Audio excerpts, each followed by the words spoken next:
Entrepreneurs solve problems for money.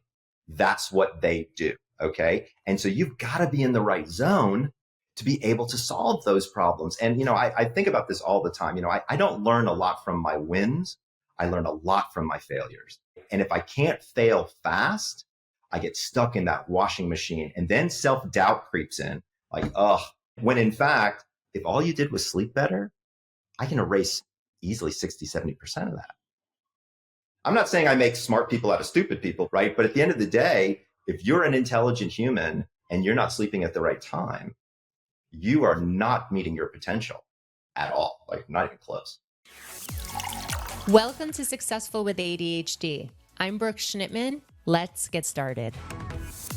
Today I have Dr. Breus in the house. Thank you for being here. Of course. Thank you for having me. I'm excited to be here. And so many ADHDers are excited that you're here today. Sleep is the number one issue that we have to deal with. And before we get into that, I would love to just give you a little bit of time to share accolades, because you're not just any sleep doctor, you are the sleep doctor. So I am.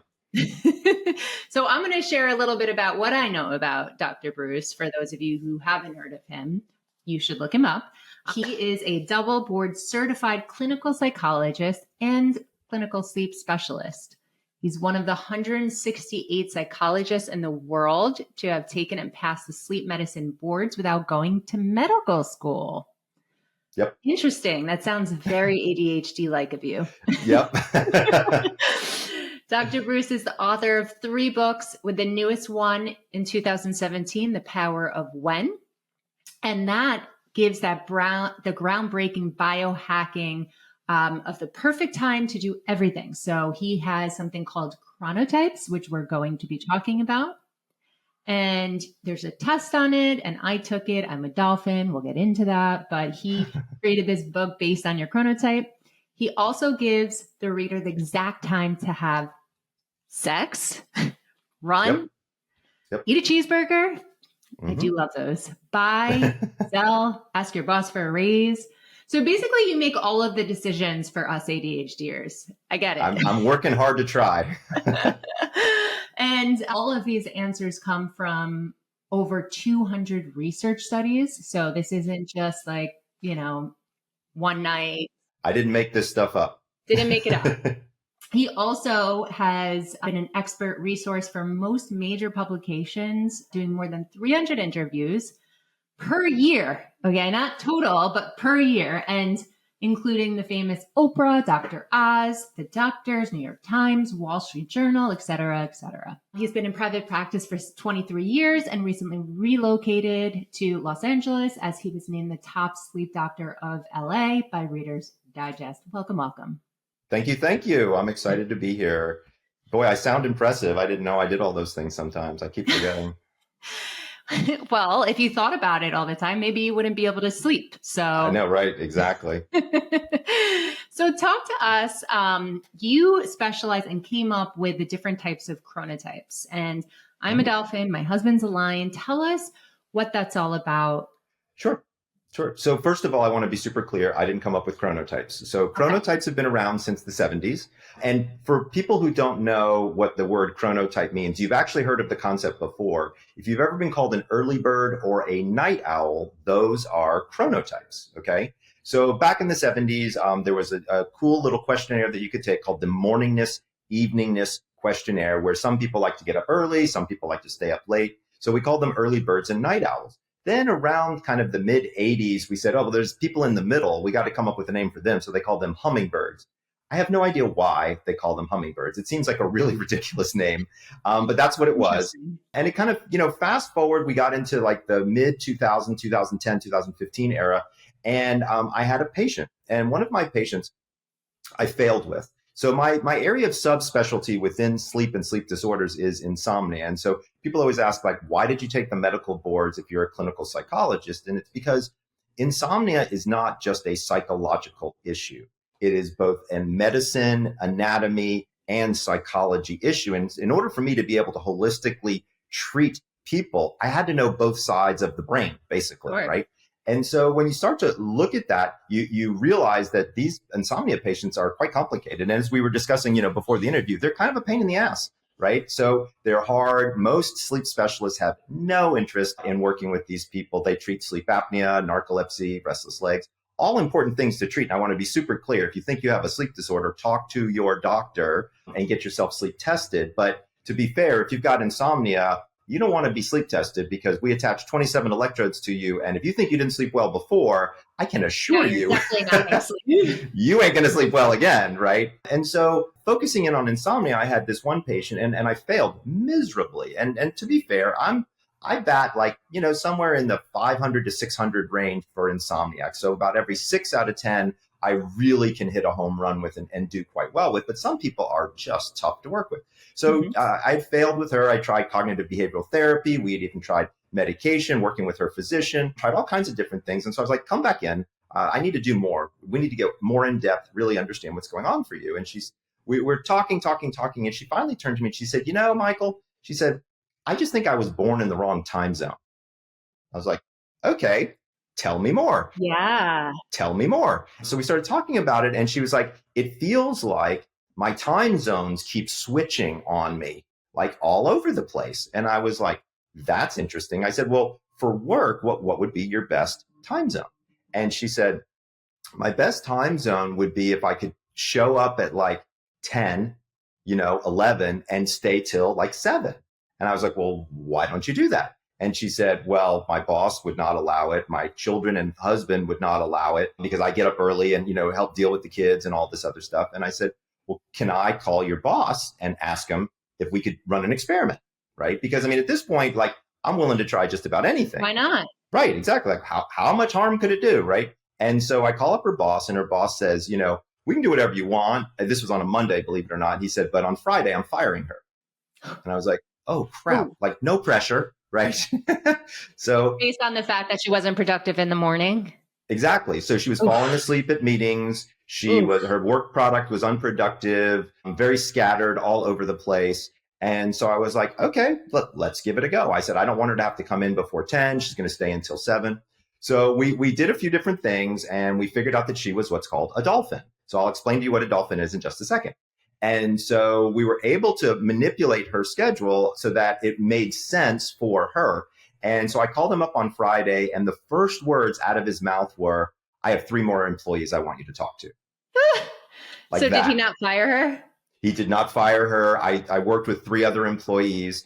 So I called up her husband to find out what his experience was. And he said something to me that was so profound. He said, thank you for giving me my wife back. Right. It's like, it raises the hairs on your arms. Right. It was wow. Okay. Like there's something here. Right. And she's not an early bird. She's not a night owl. She's not in between. She's got anxiety. She's got very difficult to focus, very difficult for attention, all these different things. Sounds like an ADD patient to me. Right. So I said, OK, let's work more on figuring this out. And so I wrote the book, The Power of When. So Power of When, WHEN, is when in your day you should do certain things. Right. And so for her work day needed to be from 10 to 7, right? Because we were also able to identify during that slice of time when she was able to focus, when she was able to be creative, when she was hungry, when she needed to take a nap. And this was all based on research that had been done all around the world. So chronotypes, again, they've been around since the 70s. So what I did was I aggregated all of this information around, and then we decided, well, how do we identify these people, right? Like, how do we figure out who's what? And so I started to look at genetics. So I'm a bit of a sleep nerd. I like to look at all the science. I hope you are, if that's what you do for a living. Right, exactly. I should be if for anything. And so I started to look at the genetics and got really interested in the human genome. And it turns out that being an early bird or a night owl, it's not a choice. It's in your actual DNA, right? Okay. So there's almost 70 different places on the human genome that have an effect on your circadian rhythm. There's one place that I decided to focus on called the PER3 area. So this area, if 2 genes are flip-flopped in one way, a mild mutation, you're an early bird. If they're flip-flopped another way, you're a night owl. If they're just normal, you're a hummingbird. But then there's some that are completely opposite. That's where you're a dolphin. What test is that called? So you actually have to get your genetics actually tested. Now, to be fair, one of the things that I do in my private practice now is I'll take a DNA swab and I will actually look at your genetics. If you do, like, for example, if you've ever done 23andMe. Oh, yeah, I was just thinking about that. I'm like, oh my, you're going to disrupt a lot of families here.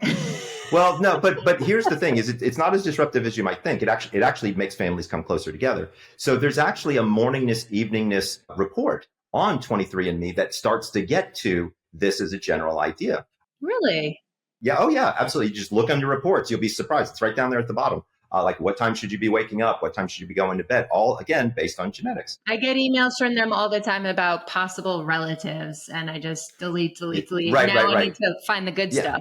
I don't want to know about possible relatives. Yeah. No interest. No, thank you. But if you can find this type of genetic information available to you, there's a lot that you can actually do with it. And so by aggregating all of these studies and figuring out when early birds are good at certain things, when night owls are good at certain things, when what we basically call non-typical chronotypes, or what I've named dolphins, things, that it works out pretty well. And so people always ask, like, well, why animals, right? So first of all, I'm not a bird, right? I'm a mammal, right? And so I didn't want to come up with another bird. So I chose animals that actually represent the circadian rhythmicity that they are. So lions are transposed for early birds, because many people might know, but lions wake up before dawn. They usually have their first kill before dawn. They're very active hunters in the early morning hours. Bears, who are people in the middle, they're now hummingbirds, now are bears. They wake up as the sun comes up. They go to bed when the sun goes down. They're very kind of affable creatures, kind of working around that. Wolves are the night owls. Many people know wolves are very much night creatures, right? Sure. Now, people say, well, dolphins, Michael, what are you talking about with dolphins? So it's interesting. Dolphins sleep unihemispherically. So half of their brain is asleep while the other half is awake and looking for predators, right? That sounds like somebody who's got some anxiety, who's got some insomnia, who's got some of these concerns. Sure. And that's why we wake up tired and exhausted the next day. Exactly, right? And who doesn't want to be a dolphin, right? We also wanted animals that were aspirational, right? Like, who doesn't want to be the king or the queen of the jungle, right? Or who doesn't want to be an awesome teddy bear or a wolf, or a dolphin? So we really thought through kind of the idea of which one of these animals do you kind of want to be. So once we kind of figured that out, I was like, okay, I'm going to create a quiz for people to take online, because not everybody can do their genetics, right? And to be fair, the quiz works, but it's not like foolproof, right? I mean, there's only so much you can do with 30 questions on the internet, right? Sure. So it's called chronoquiz.com, and we'll put the link in the show notes afterwards so people can go and check it out. What's been fantastic is we've gotten now north of about 3.5 million people have taken the quiz. Wow. So we have tons of data to really start to understand with people. And so here's how it works. If you're a lion, which is an early bird, your melatonin stops by about 4:30 in the morning. You wake up around 5:30, 6 o'clock. And then a very predictable pattern to your hormones goes on until about 9:30 at night. If you're a bear, that's forward by about 90 minutes. If you're a wolf, that's forward by about 90 minutes. Right? And if you're a dolphin, it's all over the place, right? So it gets very, very interesting when you start to look at it from a pure hormonal standpoint. So as an example, if you're a wolf, like I used to be, my body doesn't stop producing melatonin sometimes until 8:30, 9 o'clock. Oh, wow. But if I got to get up at 6, guess what? I'm groggy as hell. Sure. I'm not productive. It doesn't work out well for me. But if I know that, I can either go to bed earlier. Well, actually, I can't, because as a wolf, your melatonin doesn't kick off until almost midnight. So what I have to do then is take a nap during the day, right? So I can strategically place my nap during a time of day when I know I'll be tired. And you don't have to take a long nap, less than a 25-minute nap. And boom, I can be up and going whenever I need to be. So it sounds like there's a lot of strategy behind knowing what chronotype you are. It's not the same one size fits all solution for sleep. Not at all. Not at all. Not at all. And that's the problem. Like, you hear now, like, there's a big thing going around with people that they say things like, oh, I want to be part of the 5 a.m. club where I get up in the morning. Right. I'm going to tell you right now, that's total horseshit. Okay. Like, there is no universe where that makes sense. Only in about roughly 15% of the people out there can do that successfully. Okay. That means 85% of people are going to fail when they try to do something like that. Like, that's not a good idea. I'm so glad you mentioned that because I also work with entrepreneurs and Mhm. we shame ourselves having ADHD so often. Well, I saw this person waking up at 5 a.m. I read the 5 a.m. club, this Right. and that. Like, should I have a morning routine where I'm reading at 5 a.m.? No, if you're going to be No, exhausted for the rest of you your should day and not. you need to slow roll your day and you need to sleep, that's going to be counterproductive. Absolutely. You have to know your genetics. Like, I tell people all the time, look, I'm 5'9". I'm never going to dunk a basketball. It's just not going to happen, right? I know who my body is and I work within my body to be able to do the things to the optimal performance that I want to be able to do them. That's what this is it's kind of like a secret weapon for optimal performance. And Hmm. so, you said to me earlier in the podcast, you said, oh, there's going to be a lot of couples or families that are going to get upset. Actually, the opposite happens. Here's what's so fascinating is not everybody in the family is going to have the same chronotype. In fact, many people, when they get married, don't marry the same chronotype. Okay. So it Yep, makes it sounds very interesting. familiar. Right. Right. So this is actually one of the reasons why my most popular chapter is what's the best time for sex, right? Because a lot of people are like, what's going on here? I am so glad you have a chapter on that. Oh yeah, and it's funny. It's the most quoted chapter that I have. People are always interested in it. We'll talk about it in just a second. But the basics of chronotype is you go to Chrono Quiz, you take the quiz, you figure out what you are, right? If you want, buy the book. I mean, I'd love it if you do, but you don't necessarily have to. We send emails to teach people different things like when should you have your first cup of coffee, depending upon your chronotype. When should you go to sleep? When should you stop alcohol? Things like that become very, very important strategically speaking, right? Because here's the problem is when was the last time somebody taught you how to sleep? Never. Almost never, right? And so, but it's one of those things that you feel like, well, nobody taught me how to breathe either. Well, by the way, there's certain ways that you can breathe that can be very effective. Right. Mindfulness, meditation, deep Exactly. belly breathing, but you have to be intentional about it. Exactly. And so what I tell people all the time is you must be intentional about your sleep, right? And if you can create a structure by which to follow, number one, structure is great for people with ADD because We thrive off of it, but hate it at the same time. absolutely. But at the end of the day, if you can follow some of my guidelines in a fairly easy format, I'm going to show you productivity gains that are massive for you in any area that you want. I'll give you a great example, a personal area, right? So a lot of people say, well, can your chronotype change over time? Actually, it does. Believe it or not, everybody goes through all of the chronotypes at some time in their life. So if you're a baby, you're a lion. You go to bed early, you wake up early, right? And when you're in like middle school, you're a bear, right? So you That kind of makes get up at sense. 7:30, go to bed at 7:30. When you're an adolescent, you're a wolf, right? What do? You want to stay up until 2 and sleep until 12, right? Like Sure. wolves often do. Then your chronotype seems to set for about 30 years, and then it starts to change again, right? And so if you ever turn to your parents or your grandparents and say, hey, I want to go out to dinner, what do they say? Oh, let's go to 4:30, 5 o'clock dinner. Like, why? Right? Because they're moving backwards, right? You're like, what's going on with you, grandma? It's like they can't help it. It's all about when does your melatonin by genetics kick off, right? And so once we understand that, it becomes much, much easier to manage ourselves throughout the day. So let me ask you a question. So Sure. I know you said that it changes every 30 years Ish. ish, right? So this might be a coincidence, but when I worked in a school, I had to wake up early and Right. I was fine waking up early. I I thrived waking up Mm-hmm. early and I would go to bed early. Mm-hmm. Now I still go to bed somewhat early and I wake up around the same time every day because of my baby. Mm-hmm. But also, I know that I cannot be productive with work. Like, don't start work until 10 a.m. Mm-hmm. for me. So you're a classic dolphin for sure, right? So you're somebody there's a weirdness to your schedule, right? It kind of doesn't fit into the classic early bird or the classic night owl. And so what we need to do is, first of all, is regularize your wake up time. So we need to find the right wake up time for you, right? And we can do that in a whole host of ways. One is take the chrono quiz, but if you want to be even more exact about it, you can just measure your melatonin.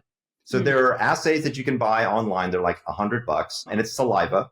And you take a saliva sample in the morning, in the afternoon, the I next did day, that. morning, afternoon, and you get a very nice cortisol and melatonin curve. Then you've got to follow the data, right? You've got to see where your data is there. And then you know when to fall asleep, when to wake up. If you just drill into that, here's where it gets really interesting. So here's where the productivity is through the roof, is if you find what I call your chronotypical swim lane, right, which is your place to be, we actually find that you condense your total amount of sleep needed.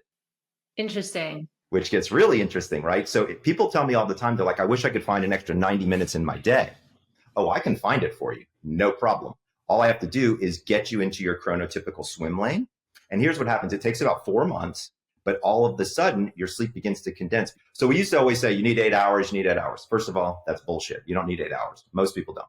Okay. There's varying amounts of time. It depends upon your age, depends upon your gender. For women, it depends upon where you are in your menstrual cycle. It depends on if you have kids. Like there's a whole host of different things. But generally speaking, the reason you're in bed 8 hours is to basically get 6.5 to 7 hours of good solid sleep. Interesting. Right?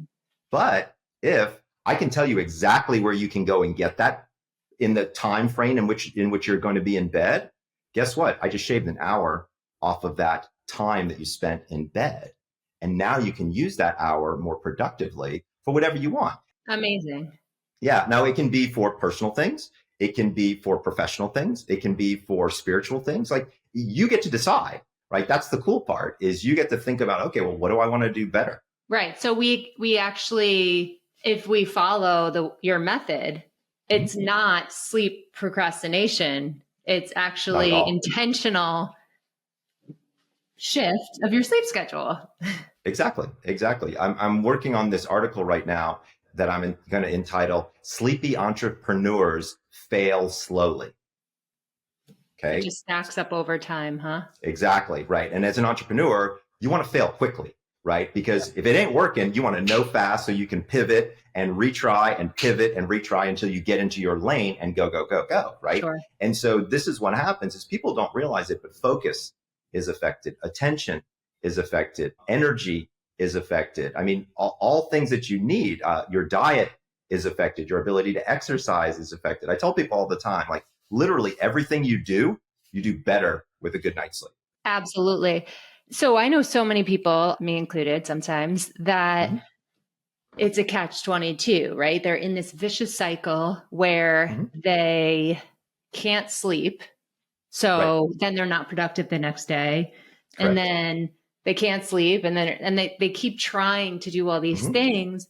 What would be the first thing that you would tell someone who's in that vicious cycle? Talk to a sleep specialist. And let me explain why.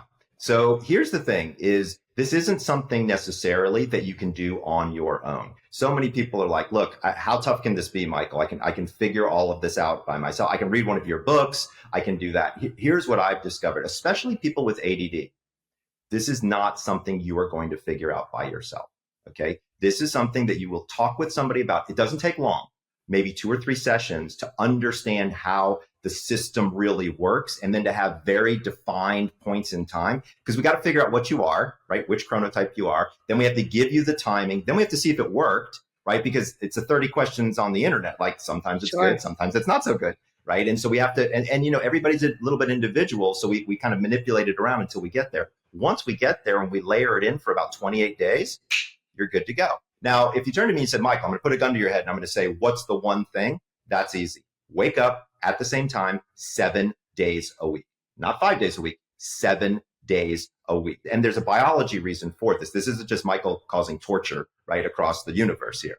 So what happens is when you wake up in the morning, when sunlight hits your eye, you have a very specific cell in your eye called a melanopsin cell. This sends a signal to your brain to turn off the melatonin faucet in your head. Okay. Once that melatonin faucet turns off, brain fog starts to clear, everything gets sharper, and you're doing much, much better. For example, we use light therapy for jet lag. We can use light and manipulate light. Let's be fair, light is medicine. People don't realize it, but it really is. Right.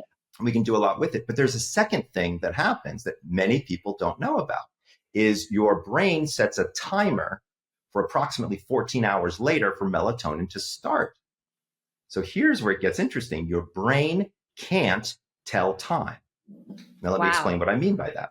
So if you're waking up, let's make the math simple. If you're waking up at 6 a.m., 5 days a week, 14 hours later is 8 p.m. Melatonin starts. It takes about 90 minutes to kick in. You get tired around 9:30, 10 o'clock, you fall asleep.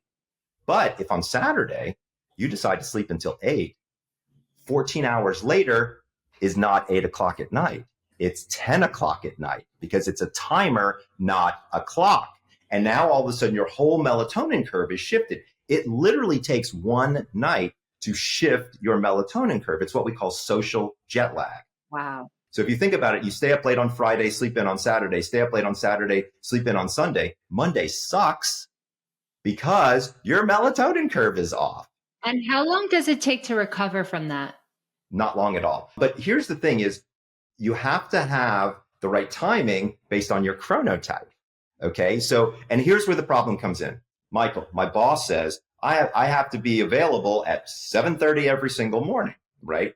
So what I do is exactly what I did with my patient that I told you about before, is I turn to a lot of people and I say, ask your boss if you can run an experiment for a week, just a week, to see if your work product changes, to see if it works better for you. You will be surprised. The smart bosses out there will be very interested in saying, okay, I can get more out of this person if I'm moving more towards their personal timing and whatever their job, description is, especially with creatives. If you're out there and you're a creative person, let me tell you something. 7 a.m. sucks for creative people.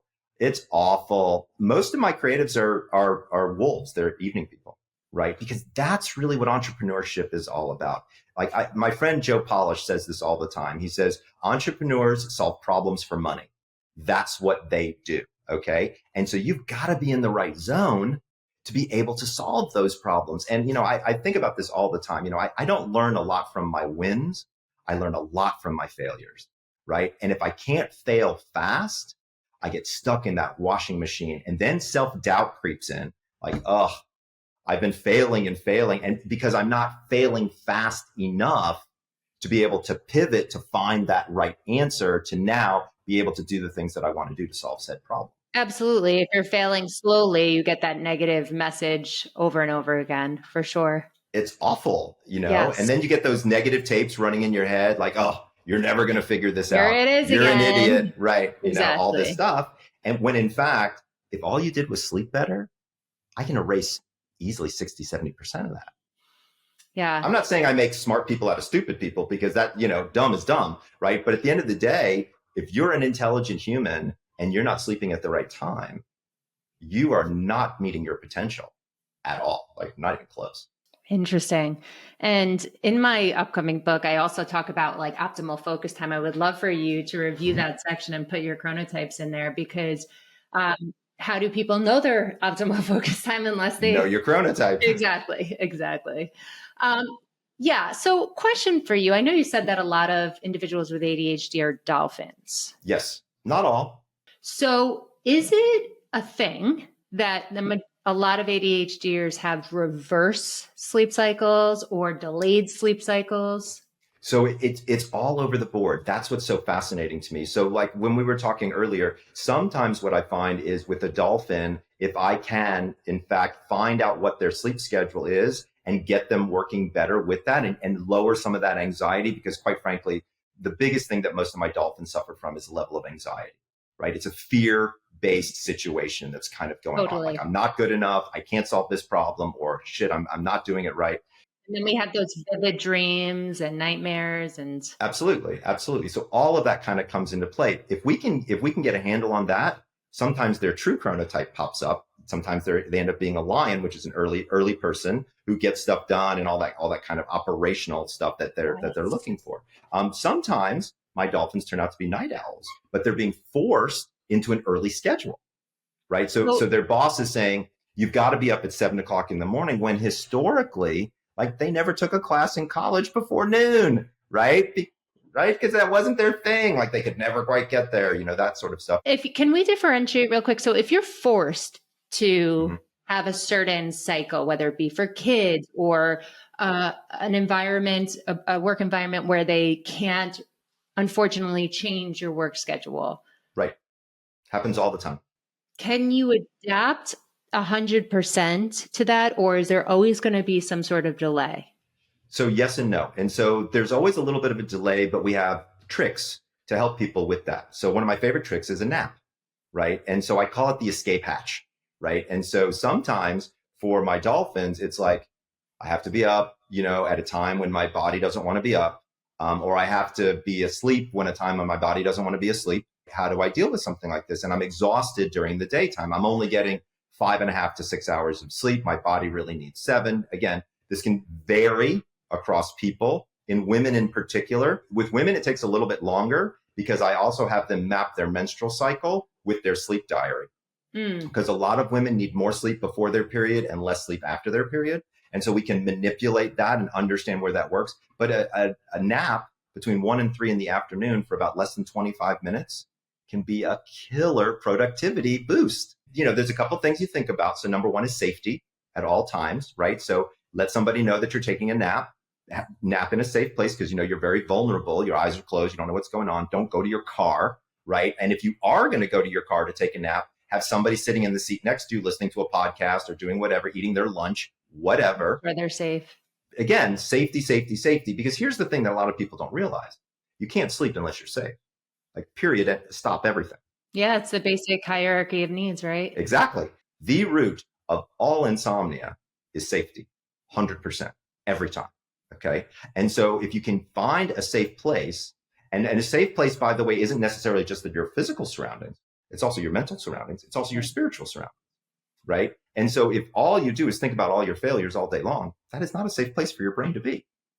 And do you think that's why many individuals with ADHD have a difficult time sleeping because of that negativity bias? Absolutely. No question about it in my mind. And so when I look at sleep, there's a few things that I look at, but 2 main categories that I work with them on is there's discipline, things like stop caffeine by 2 p.m., learn when to take a nap, figure out your chronotype, wake up at the same time every day, basic stuff.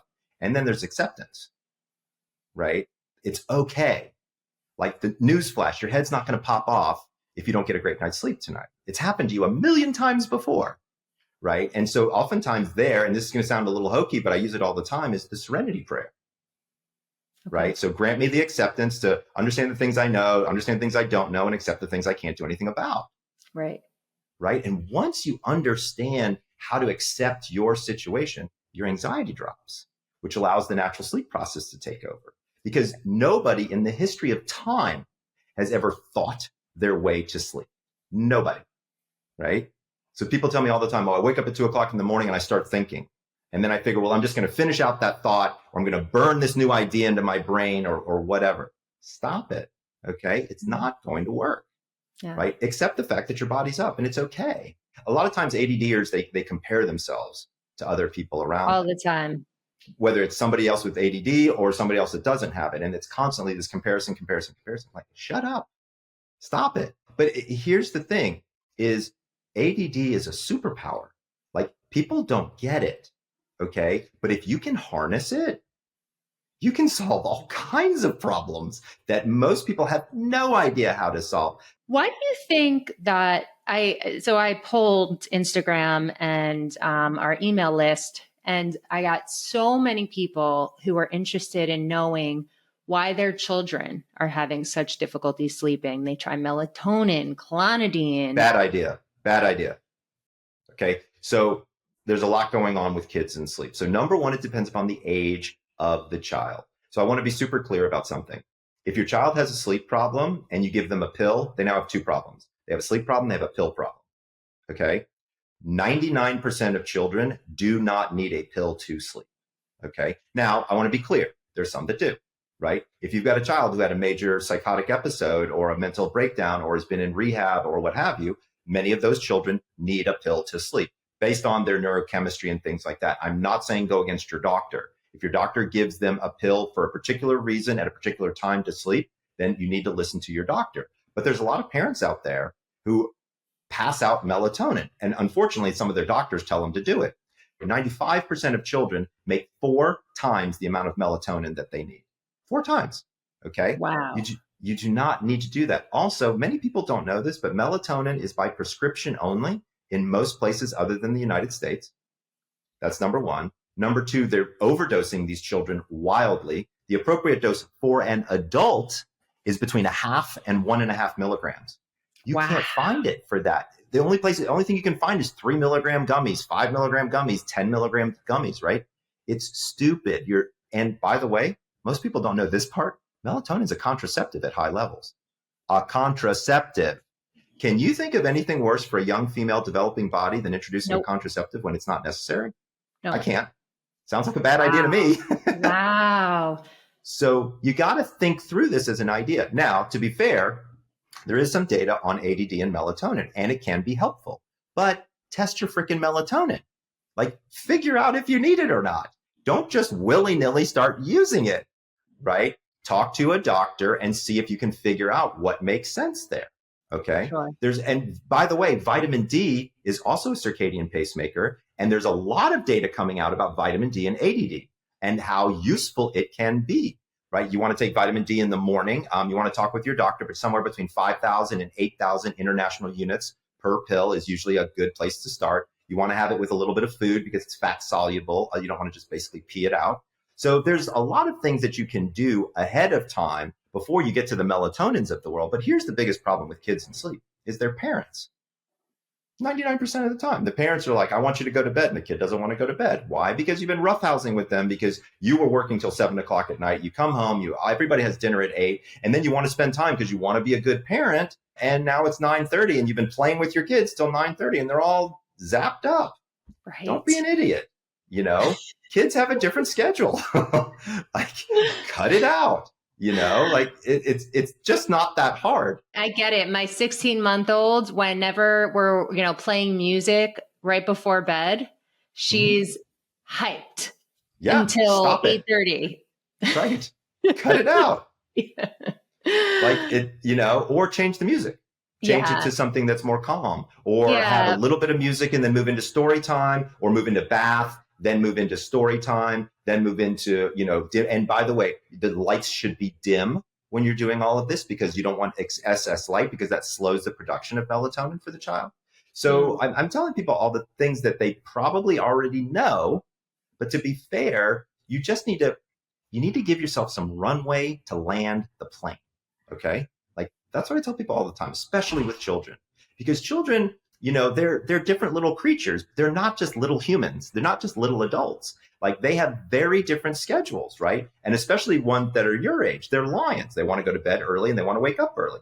Yep. Don't be rocking out at 7 o'clock at night. Okay. Like, it's not a good idea. Here's the thing. And it's like, toothpaste out of a tube. It's really hard to put it back in. Right. And so you gotta give them structure, right? The more defined structure that a child has for bedtime, the better they will sleep, right? And so I tell this people all the time, like, if grandma and grandpa are showing up and their plane is late and they don't get in until 8 o'clock, they don't get to see the baby.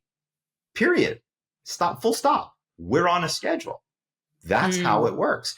People will give moms all this trouble all the time. Oh, I can't believe you're doing it this way. I never had to do it this way with you. Great. This isn't your child. This is my child. It has different genetics than I had. I've got a husband or a partner who has influenced this orb with different genetics. So guess what? Shut up, right? This is how we do it here. Exactly. This is our house, boundaries. Real quick, just 2 quick questions. So you had mentioned that don't overthink sleep. Some people don't need 8 hours of sleep. But what if someone's on a 4-hour, 5-hour consistent sleep schedule and there's nothing they can do about it? Is that okay? There's always something they can do about it. Okay. So there is no universe where 4 hours, it makes sense for anyone.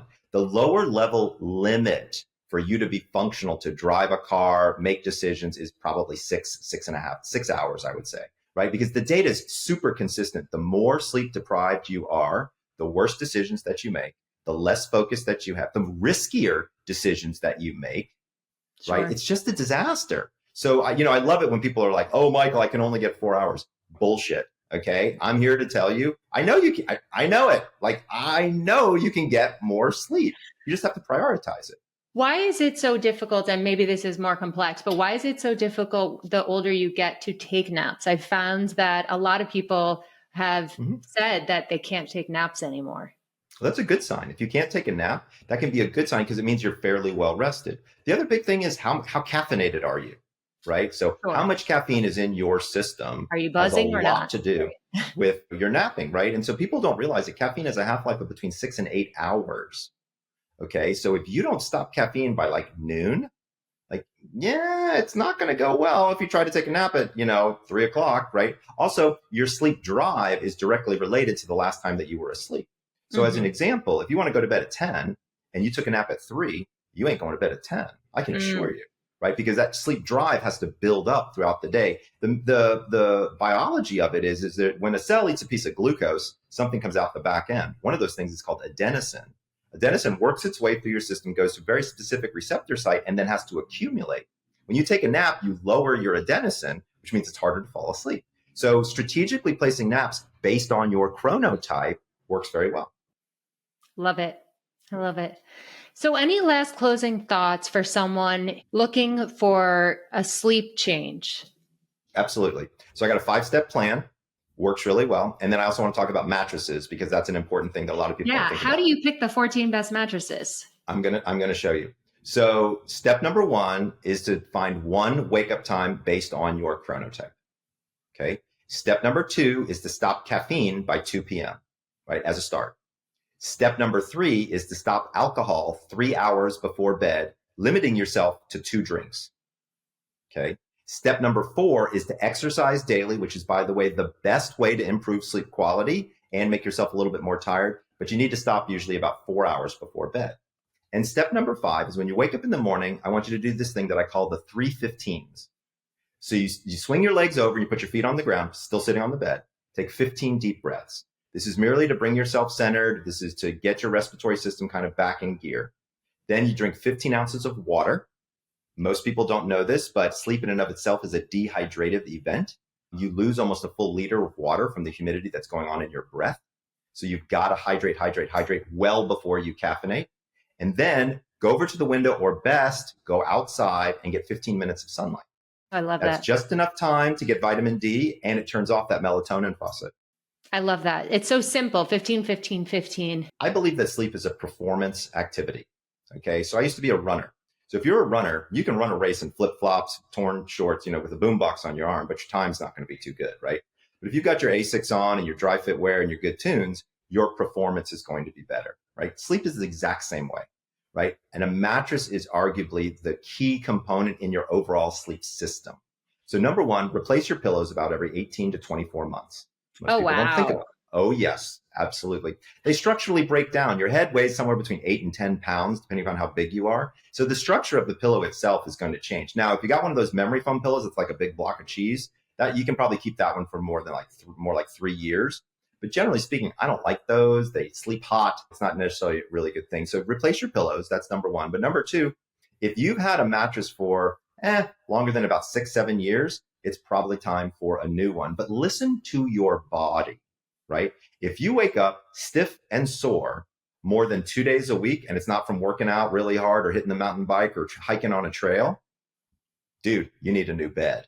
So what I've done over at thesleepdoctor.com, which is my website, is we have mattress reviews. So, and it's complicated. We've reviewed over 150 beds. And so we figured out like what beds are good for side sleepers versus back sleepers versus stomach sleepers. We have mattresses that are good for people who sleep hot. We've got mattresses that are good for people who are a little bit on the bigger side of things. And so there's a lot of different things out there. Don't try to do it yourself. Trust me, it's taken years to do these reviews and figure all this stuff out. Go over there. You'll see that we've got a lot of information there on mattresses, but also we've got a lot of information about sleep in general. If you think you've got sleep apnea, you can order your own sleep test from over there and be able to figure something like that out. If you just want to learn about these kind of tips and tricks of that I tell people all the time, we have lots of articles on that. And so it's a really good resource for people to check out and learn. We've actually got entire articles on sleep and ADD and ADHD, just focusing on that. So we really try to give the breadth of information out there for folks, because sleep is I can tell people this all the time. You change your sleep, you change your life. Like, it's just literally that simple. So, why not? I mean, you're spending arguably more time doing that than any other single activity that you're going to do in a 24-hour cycle. You might as well do it right. Yeah. Sleep impacts everything. Yeah. Mic drop. Exactly. Well, thank you for your time, Dr. Breus. And Sure. we'll definitely put your links in the show notes. We look forward to this coming out and everyone hearing your amazing tips.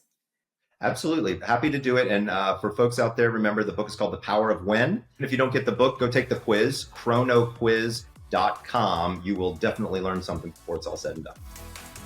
Thanks for listening to this episode of Successful with ADHD.